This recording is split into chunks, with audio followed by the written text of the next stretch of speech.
So Greg is an engineer at Baidu.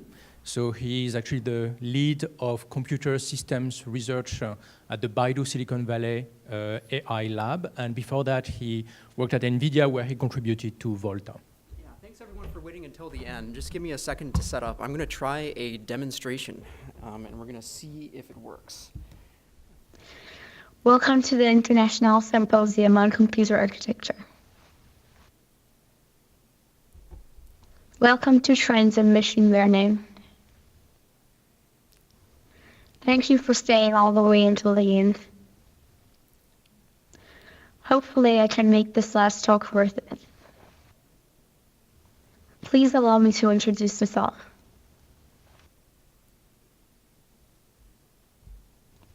I am a woman of wealth and taste.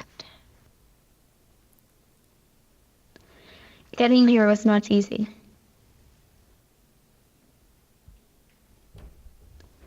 I have overcome intractable optimization.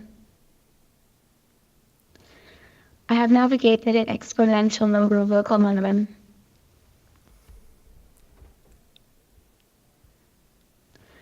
I exist in spite of there being no free lunch.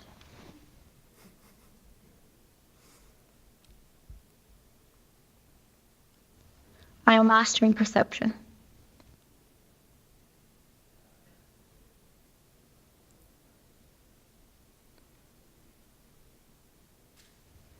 Bringing internet scale content into focus. Mapping the universe. Bringing the collection of human knowledge to our fingertips. If anybody wants to try to guess the accent. I'm learning to create.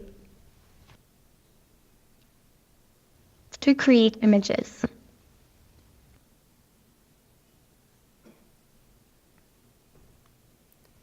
To create music.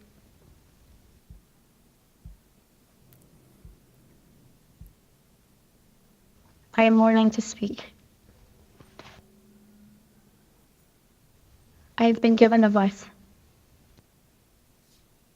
A voice.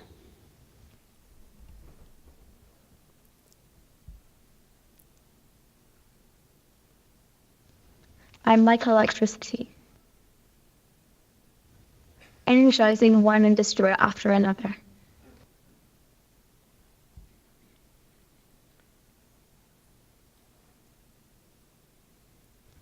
I am compute unlimited.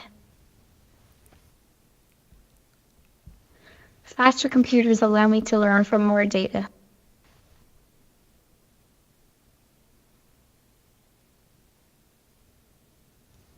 I am artificial intelligence. Brought to life by Baidu. Baidu Silicon Valley LL. Tremendous advances in computer systems. And brilliant minds everywhere. This is just the beginning. So this is just the beginning. Not sure how well that went. This is something I threw together while I was on the plane, just trying to see if I could get it to work.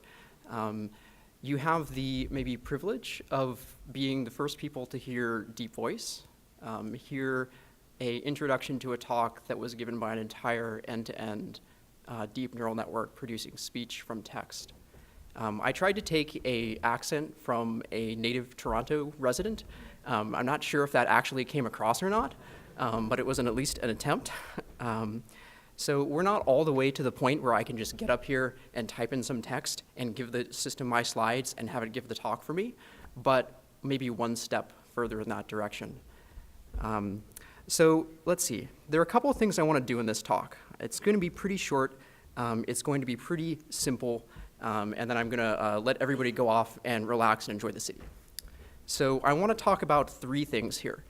One of them I'm going to start with is possibly an answer to this question that you might have wondered about, and I know that I've wondered about this.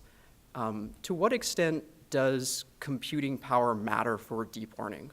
Or to what extent do faster computers improve artificial intelligence. We hear that GPUs have actually enabled a lot of the progress here, that faster computers have made these algorithms better. Why? To what extent? Can we actually measure this? If that's true, what are the implications? I'm going to spend a little bit of time just maybe showing you some data that we've collected at Baidu and hypothesizing what could the implications of this be.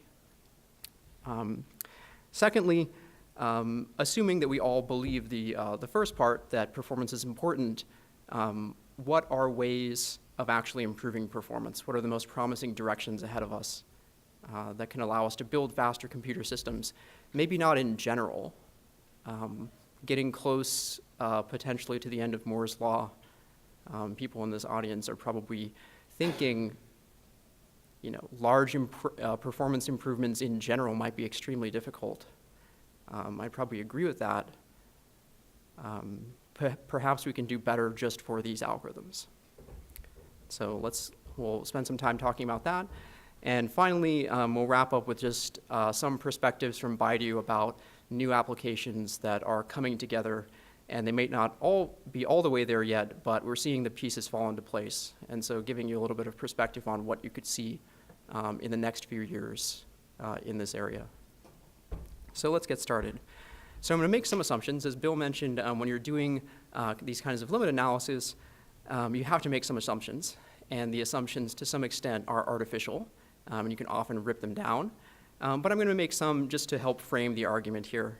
One I'm going to make is that we're going to use CMOS. I think it's a pretty reasonable thing. I know that people here may be working on things other than this, or maybe thinking about what comes after CMOS, but for at least the context of this talk, we're going to stick to CMOS. So let's see to what extent does performance help us already, and to what extent can we improve things.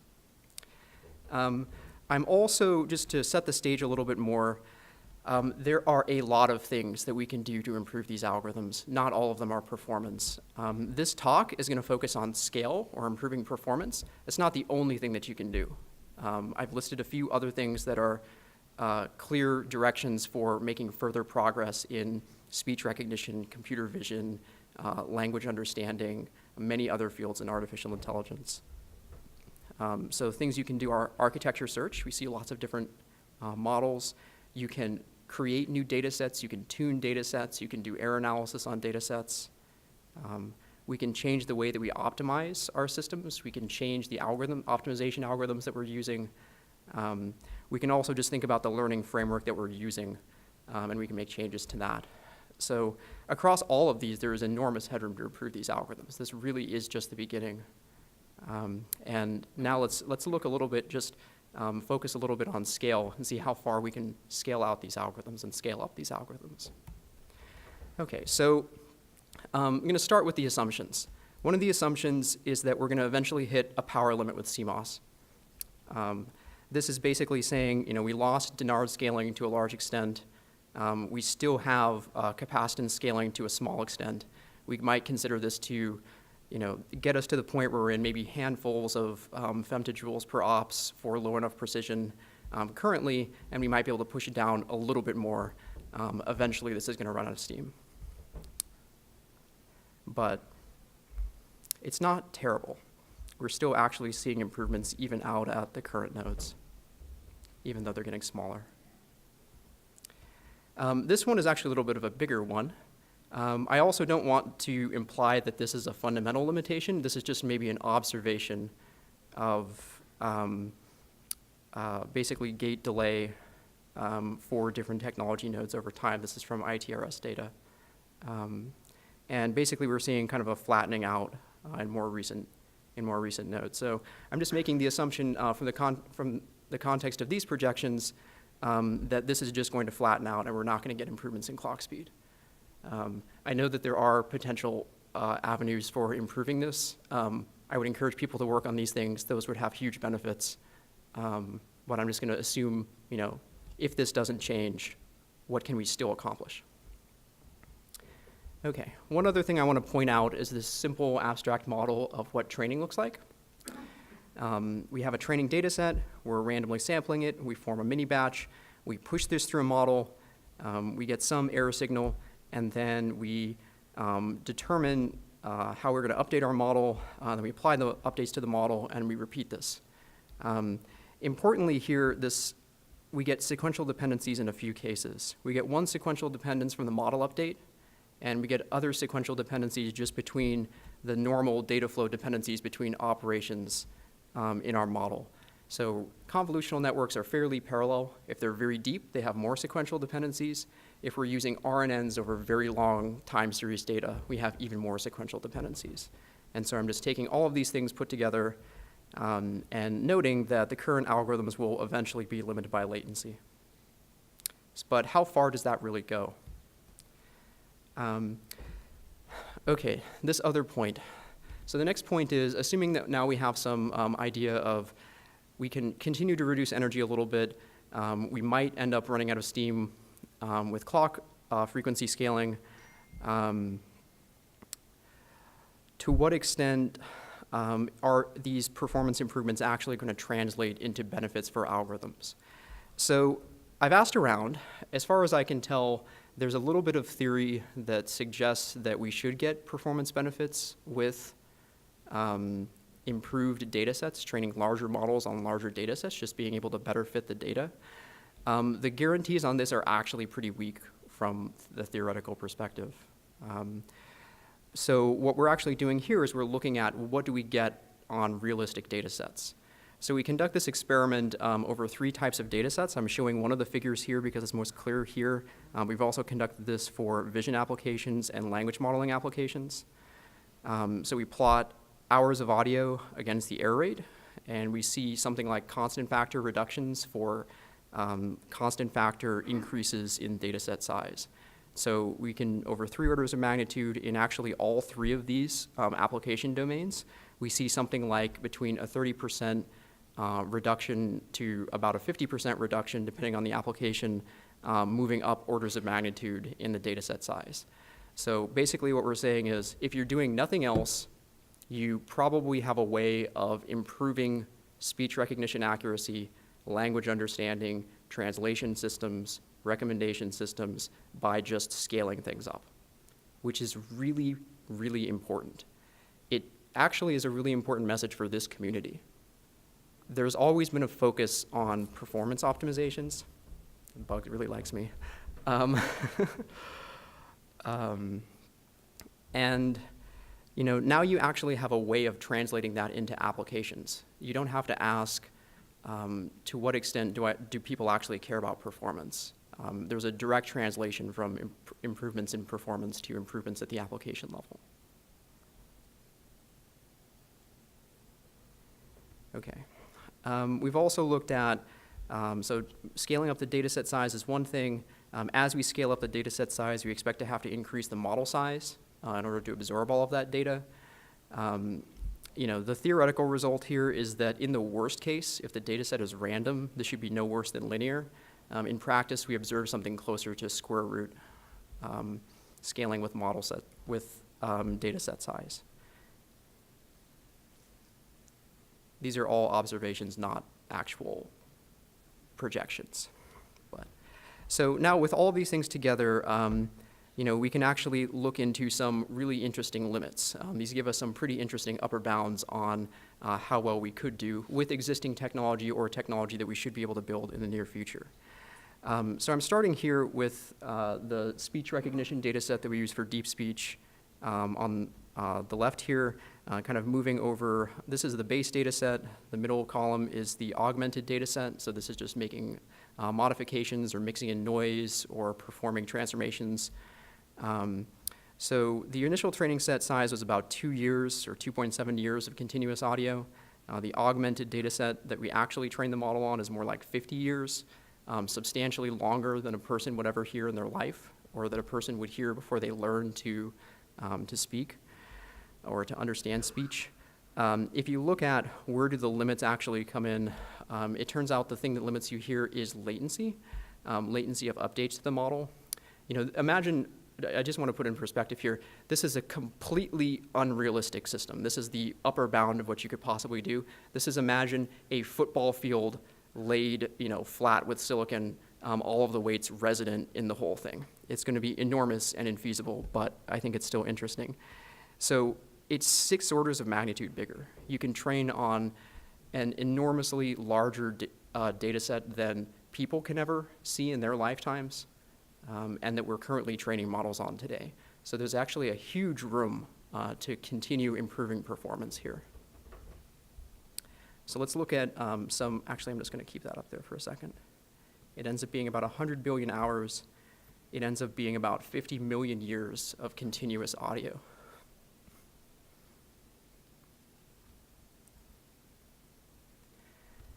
What are the implications on the model? If we just follow the same kind of model scaling trends that we've seen so far and extrapolate them out to the same data set size, the real-time performance requirement goes from maybe a handful of gigaflops to a handful of teraflops.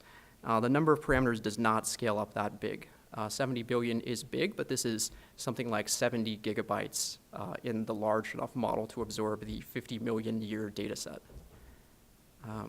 So quite feasible. And we can go through this fun exercise also of if we actually did this, what kind of system would you require? What would be the computational requirements? How much power would it take and how much would it cost? These are just, not necessarily very realistic, but one thing I think here that's actually worth looking at is this very extreme case where you trained on that enormous data set. We get 1,000 yottaflops of work. If you're willing to wait 30 days, you can train it on 700,000 processors. It would consume as much power as about 1/10 of the Toronto entire city population.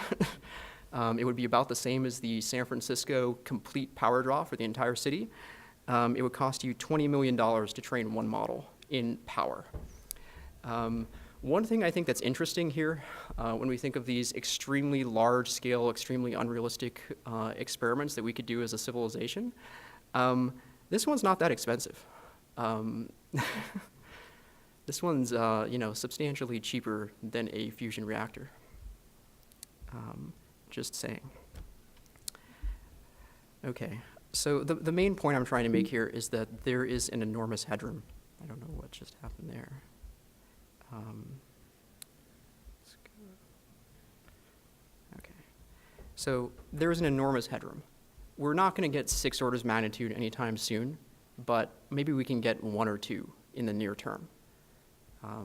And I feel like there's actually this opportunity for the machine learning community and also the computer systems, computer architecture community to just go after this quickly.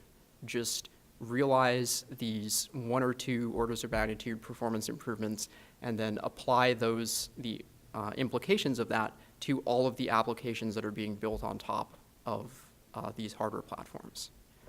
So the next part of the talk, now we've laid out the destination, let's look at the road. How are we going to get there? Part of this is I want you to be creative. There's certainly room to build new technologies here and to take new approaches. I'm going to talk about a few that we've looked at Baidu. And feel free to ask questions or stop me along the way if you have suggestions or think that this is not the right thing to do. Okay, so I'm trying to break things out into 3 categories. Scale up is faster processors. Scale out is train models on larger scale systems. And the last one is get to the same point with less work. Reduce the total number of operations that we need to train models. I think if we look at different approaches in these 3 directions, we can realize quickly a few orders of magnitude improvement.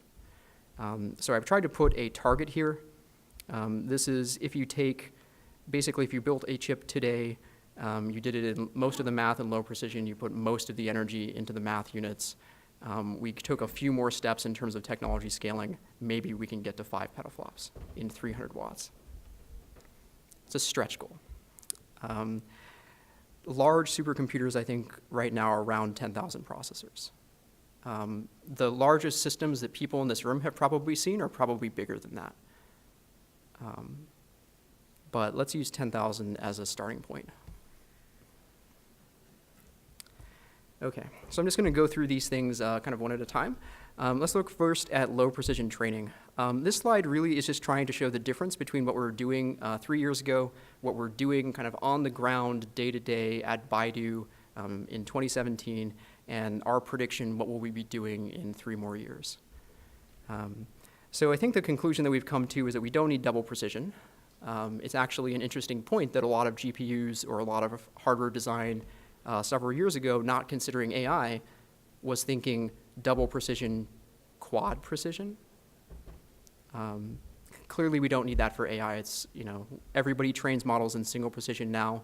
Most of the models that we deploy are done in 8-bit integer, 8-bit fixed point, using many of the tricks that Bill mentioned in his talk.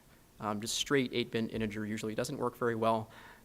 If you use kind of more, if you do centering, and if you use not fixed intervals, you can do better for most of the models that we've seen. Looking a little bit ahead, we're only starting to see hardware that can use half precision. We've looked at quite a number of models in Baidu. I'd like to thank NVIDIA also for helping and providing a lot of useful information about the number of representations and also the models. But I think at this point we can say 16-bit multiplies 32-bit accumulate works for all of the models that we know about. And it's a lot of models. Okay. So this is what I think we'll be doing in 2020. I wonder if we will be doing a little bit lower than 8-bit integer. I'm not really sure. I don't think there's a strong reason to go lower than this from a logic perspective. There may be a reason to do this from a model compression perspective. Okay. So another direction. This is, these slides are going to switch gears a little bit. If people find this too disconcerting and you want to go back to a previous talk or topic, just raise your hand and ask a question. Okay, so the next one we're going to look at is model parallelism. I want to just point out something here. As far as I know, and you might have your own experiences, I don't think anybody uses model parallelism across nodes or across processors in practice for most models today. If you think I'm totally wrong, I would be curious to hear about your story later. But as far as I can tell, people don't do this in practice today. But they do something really similar to this. Today, and even historically, people using high-level frameworks like NumPy and MATLAB, originally running on CPUs, multi-core CPUs, are using parallel hardware quite effectively. When people map models, using device-specific libraries like MKL, cuDNN, cuBLOS onto GPUs or other coprocessors, you're also using model parallelism, just over all of the cores in your GPU. We don't have anything like that when we're targeting clusters. We're just not using model parallelism. It's all there, and the only reason why we're not using it today is because the software stacks that do the equivalent of these libraries don't exist in any framework, as far as I know. So there's a clear opportunity here just to add support for this. Maybe Scott actually does this in his framework. Okay, well, everybody should be more like Scott. So I feel like model parallelism is severely underutilized. Depending on the size of your model, this could be big. This could be at least an order of magnitude. It could be possibly more than that. If we look at RNNs for large layer sizes, we can often split things over at least 4 GPUs. You can go another factor, if you have deep layers that are causal. So this is something that we're not exporting that we should be exploiting. I really like Yanqing's presentation focusing on the relationship between mini batch size and the error rate. This is something we've observed quite a lot internally. I love it when people replicate our results on different data sets. And I'm showing this just a slightly different format. I'm plotting mini batch size against the work. Oftentimes, if you take the same amount of steps or you take the same number of epochs, and you get to the same accuracy, the work required to get to that accuracy ends up being the same, so these figures end up being equivalent. it's kind of an aside. The main idea here is that there is some amount of data parallelism that's exposed through the mini batch size. Oftentimes what happens is that it seems like you can't tolerate too big of a mini batch size. There are tricks that you can play to try and push this out and get a bigger mini batch size. I feel like the three most important things that people don't do in practice are warm starting. If you don't warm start, the largest batch size that you can use is often smaller. The second two pieces are related to weak scaling.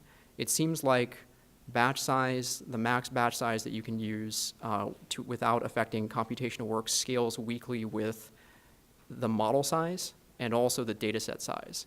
So if you tune your mini batch size on a tiny data set, you tuned it too small. And there's more headroom that you can uncover if you tune it on your large data set. So there are probably even more tricks that we can play. I feel like the community in general hasn't really asked the question, can we design an optimization algorithm that improves the maximum batch size supported? I don't think people have really formed that question. And if we had a better optimization algorithm that tried to actually accomplish this, we could potentially scale out further using larger batch sizes. Another direction I think that we've spent some time looking at is sparse training. So if people haven't seen sparse training before, or just imagining a dense model with all the connections and the sparse version of the model with some connections being removed.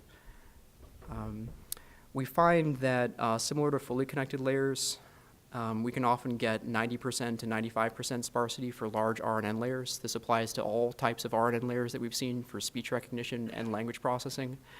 It applies to all types of RNNs, from simple RNNs to gated recurrent units to LSTMs. So oftentimes what you end up doing with these models is you train them with the dense representation first, and then you prune them. That works effectively.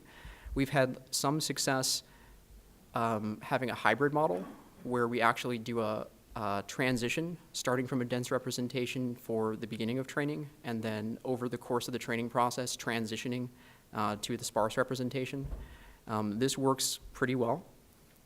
If you could do this even more, if you could ramp it up in the first epoch, you could actually spend most of your time training with the sparse representation and potentially reduce the total amount of work required to train models by an order of magnitude. As far as I know, there is not a solution to this, but I think it's unexplored. This is a point that I'm really glad came up in the previous talks. This is, let's do model architecture search explicitly. So the idea is commonly, the way that we do machine learning work is that we have a problem and we have a data set and we build a model and we have 10 or 15 machine learning algorithm researchers who will make variations of that model, propose new types of models, iterate on this until they find a model that is a good fit for a new problem. Why can't we automate this? So this kind of this slide gives you a framework. Imagine you have a collection of models, you have a space of updates that you can make to the model. You can use some kind of heuristic, either reinforcement learning, evolution, some other type of meta-heuristic for deciding what parts of the space you should actually be exploring. You can evaluate them, and you can kind of iterate on this process kind of in the same way that we do with a controller being replaced with people. We normally do this, just the controller as a person. So ideally, if we did this, we would add in terms to the cost function that would be something like suitability for hardware. If we had a good performance model, which we do, we have great hardware performance models. This community has done great work building simple, compact performance models, given a specification of an algorithm, given a machine description, predict efficiency. We have those models. You could even use neural networks to implement those models. You could backprop through those models. We should be able to automate the entire process, the entire search process. And if we did that, then it would make it more straightforward to make changes that would make our neural network models more suitable for the hardware that we know we're going to be building in the future. We can actually try and increase computational intensity. So we can reduce memory bandwidth requirements. We can reduce communication requirements explicitly when we're designing models. We should also be able to ask the question, what if? What if we added more cache? What if we added more flops? What if we added larger capacity memories? Would that actually improve algorithms? If we're able to actually have a model, we should be able to step in multiple directions and evaluate the expected influence of that.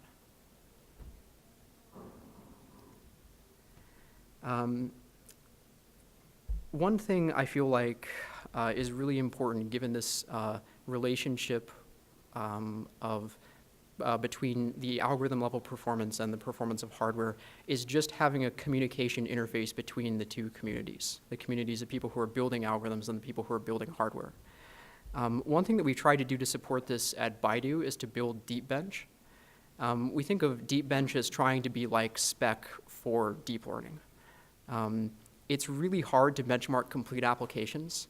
But if we're building hardware for these applications, and there are, as we saw in the Facebook talk, 600,000 different models, there are just as many at Baidu, it's really difficult to figure out which ones we should optimize for or which ones are most important.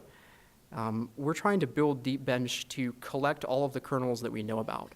So what I'm doing at Baidu is going through all of our product teams that build deep learning applications and pulling out the common kernels and putting them into deep bench and releasing them on GitHub.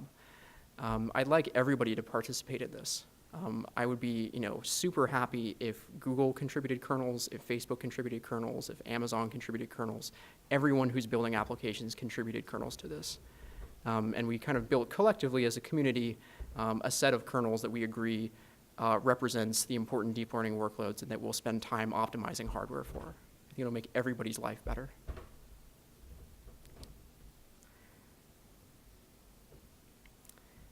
And I just want to mention deep bench is a kernel level benchmark. We're not benchmarking frameworks. We're not benchmarking whole applications. It's meant to be simple enough that if you're bringing up a new ASIC, you could actually port this over without porting a 1,000,000-line software code base. I'd like to eventually get to the point where we can benchmark frameworks, but I just don't know how to do that. All right. Another point I want to bring up is around efficient kernel compilers, or just making the software stack for the hardware that we know will be efficient, but we know will also be very complicated. How can we actually build this interface between the lowest levels of frameworks and the hardware that's becoming more and more complicated? So, as we're thinking about building systolic arrays, as we're thinking about building, tiered multi-core vector units with complex data paths without explicit register files that are statically scheduled, let's please figure out this scheduling and mapping and allocation problem, and let's release software that actually has an implementation of it. I would be so sad if this problem is solved after AI. I would be so sad. If I can talk to my computer, but we can't solve this problem, that will say something really interesting. And I also think this is an easier problem. This is an easier problem than this community has faced when they've thought about this problem before. It's not like this is a new problem. This has come up over and over and over again. I feel like we've always focused on it from the perspective of let's do it in the general case. We don't need to do it in the general case here. We just need to do it for the set of primitives that are in AI applications and the primitives that will be efficient on the hardware that we know is coming.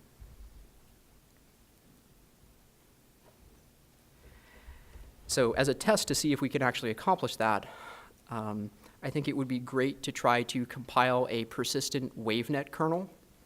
If you can automatically compile a persistent WaveNet kernel from the graph, the framework graph representation, you have solved this problem. If you can get near peak utilization out of that, you've solved this problem. Convolutions are tough. I can see how hard it is to do this even for something that has as much parallelism and as much locality and as much regularity as convolution. It's so much harder for things that require pipelining and synchronization between cores on a fine granularity. So this is a challenge. If we do this for WaveNet, we know we solved it. But I think it's going to be a lot of work to get there. So yeah, those are the main things that I have here. Just summary, I feel like it's actually easier than it looks superficially. When I started out, at the beginning, and I said, we should be running on 10,000 processors, not 100 processors. We should be running on, at 5 petaflops, not, 10 teraflops, and 300 watts. It seems really hard, but there are multiple factors of 10 just lurking in all of these points that I mentioned. This was a short list. This wasn't the whole list. I feel like there's plenty of room for people in this community to develop new directions and to contribute new work in this area and to make progress on this. When I actually first gave this talk, we were at 10 teraflops. And it's really encouraging for me to see the investment in the hardware community in building processors that are more specialized for these applications. There are a number of designs that we've heard that are not in the 10 teraflop range. They're now in the 100 teraflop range. So let's get 1 or 2 more, and we'll see what's possible. Okay, so if we build it, what does it enable us to do? I just want to share a little bit of context from Baidu's perspective. From the AI Lab's perspective, we spend a lot of our time working on speech recognition and speech interfaces. The way I describe this is being able to talk to your computer like you have a friend who's sitting next to your computer, listening to you, talking back to you, and performing everything that you want to do with your computer. So there are really 3 major components of this. Recognition is converting speech into text. There's the conversational component, which is really understanding the textual representation, performing an action, generating a response, talking back to the user. And the final component is speech synthesis or speech generation. You heard an example of deep voice in the beginning of the talk. I think it's worth noting that when we started the AI Lab in 2014, none of these things were at human level performance. We were actually pretty far. These have, speech recognition, synthesis, language understanding are entire fields. They're some of the most difficult problems that we have in computing. And the progress that we've made on them in just a few short years is amazing. Recognition matches human level error rates. Synthesis kind of went from not working maybe a year ago, or working with concatenative systems, or working with only a few building blocks that were built out of deep neural networks, to be fully end-to-end trainable. And you can clone voices with relatively small data sets today. Dialogue still has a lot of work. So let me talk a little bit about that. I don't want to go into too many details here, but I really feel like there's, to the extent there will be more progress in this area, it will be on dialogue, or language understanding, or language processing, or whatever you want to call it.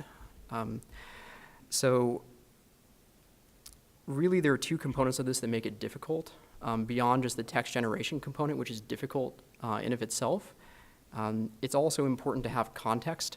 It's important to remember what's happening, what you're trying to accomplish, having a long-term goal, remembering who the user is, remembering the identity of the system as it's trying to converse back with a user.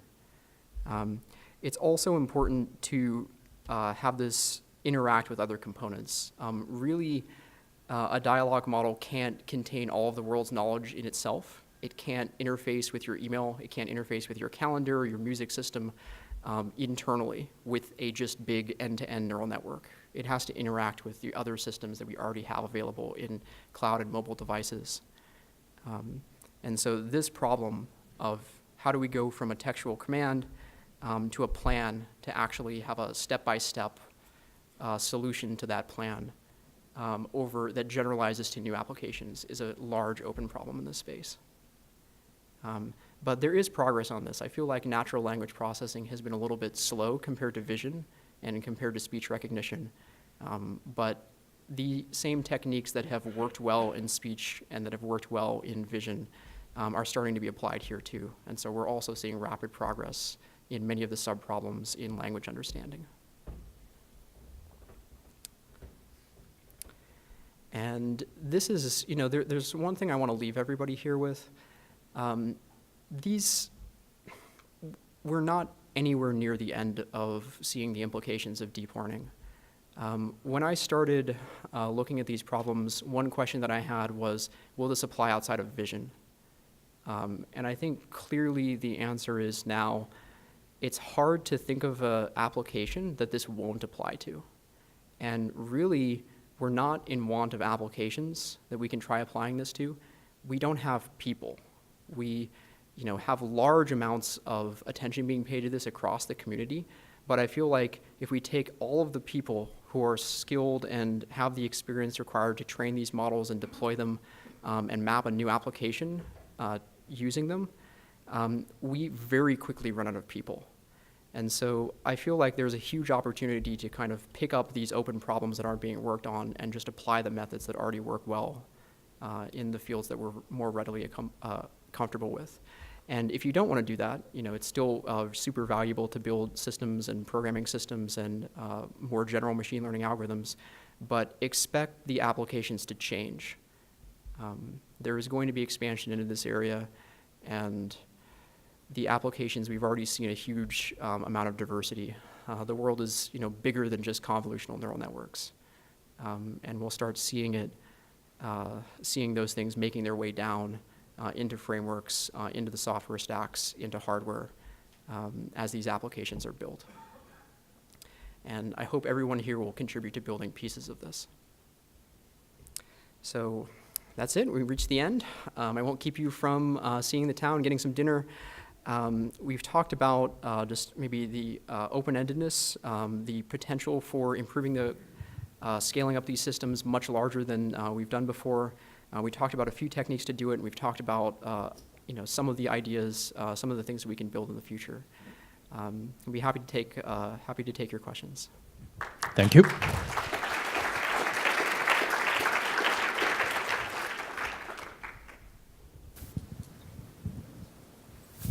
Any question? Go ahead. I'd love to go back to your CMOS limit slide. I really love that kind of exercise. I wanted to understand, okay, so could you tell us more about the right column? How did you get to, you said a football field-sized piece of silicon. It was limited by Sure. distance. So how?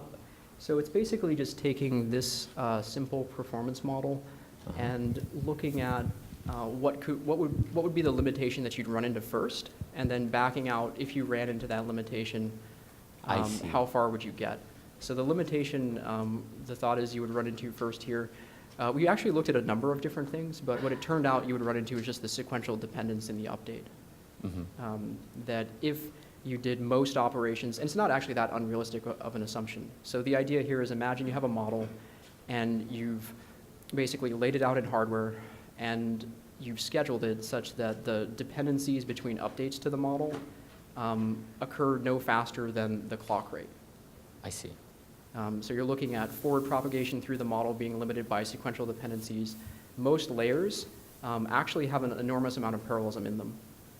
And so if you're just racing through the critical path, kind of laid out explicitly in hardware, there's plenty of independent work to kind of schedule behind that. Right. I see. So it's assuming that you're able to race all the way to the end and that things are load balanced enough such that everything completes at the same time. I see. And if you went 3D, this would probably be even bigger, right? So you assume a 2D organization, right? So Yes, we assume a 2D organization. I see, great. So, and the other thing I wanted to come back to as well, you mentioned, there's more in the world than deep learning. Could you give us, give some suggestive algorithms that the architecture community could start looking at? And Well, actually, sorry, I didn't understand the question. There's more in the world than deep learning, So are there? sorry, I didn't mean to say there was more in the world than deep learning. I don't. There are other algorithms that matter, beyond deep learning. Like, should we be looking more at decision trees, for example? Should we be looking more I at see. other Okay. algorithms? Yeah. I see. Okay. Well, really, I think the idea was that the space of. I'm just trying to see if there's a good slide for this. Maybe there isn't one. I think the idea is that there's a huge diversity in possible models, even within.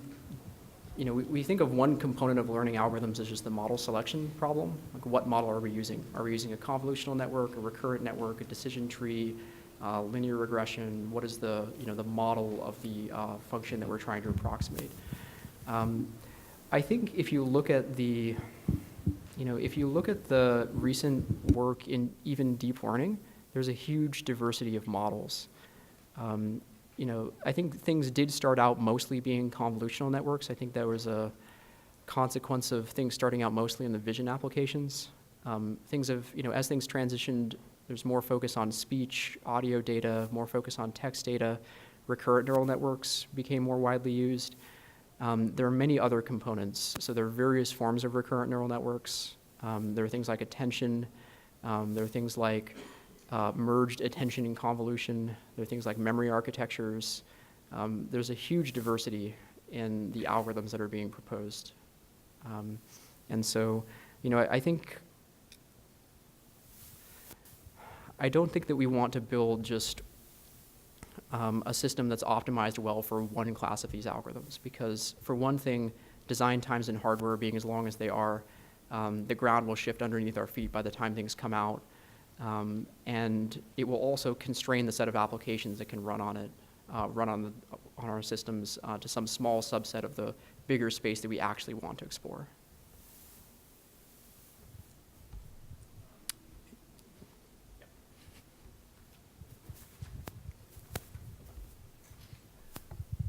Thanks so much for the deep bench work. I think we like it a lot, and this is definitely something that's worth collaborating and make more complete. And I'm kind of curious, in your opinion, on basically benchmarking the primitives such as gem and or reduce, and also kind of go on to benchmarking the whole end-to-end systems. Because my thought is that as we go into the compiler world, then it's more likely that we're going to be compiling end-to-end models. And would it be valuable to start thinking about, benchmarking actual models from early on? Okay, so should we be benchmarking complete models? Absolutely. How do we actually do that? I think what we shouldn't do is we shouldn't take a real application and the millions of lines of code in the complete data set that are a real application and try and benchmark that. I actually think the point you brought up in your talk about having an intermediate representation that we can map all applications down onto would make this problem substantially easier. I think if we had that idea and we combined it with sim points, or the concept of let's look at not individual kernels, but let's look at common subgraphs of kernels or subgraphs of applications, and just did statistically find the most common ones, put them into a benchmark, and that is the set of deep learning workloads that we care about. That sounds really great. Thanks. Is there any other questions? So I guess everyone is exhausted. I want to thank the audience, the speaker, all the speakers actually, for their patience and all their efforts today. Thank you. Thank you very much.